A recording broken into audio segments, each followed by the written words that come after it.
You think God is done with you because of what you did?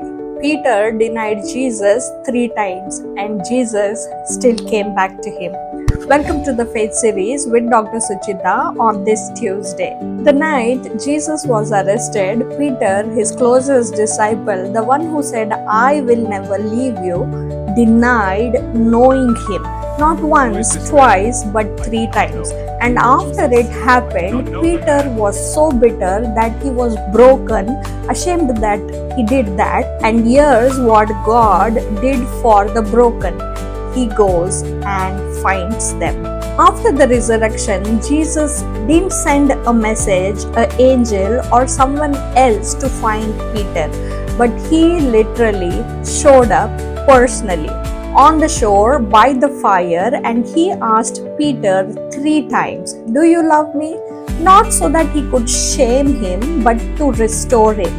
Once for every denial. That was not punishment, but that was God's way of showing him grace. Jesus turned Peter's greatest failure into the greatest calling. So, whatever you have done, whatever you walked away from, whatever you denied, whatever you were ashamed of, God has not walked away from you. His love is not based on your performance.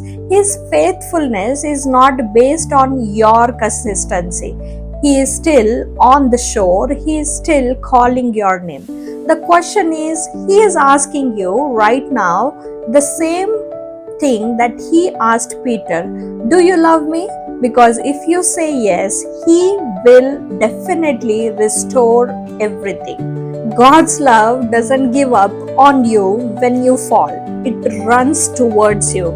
Share this with someone who needs to know that they have not gone too far, but yet my God, Jesus Christ, is faithful to them. Tag them right now.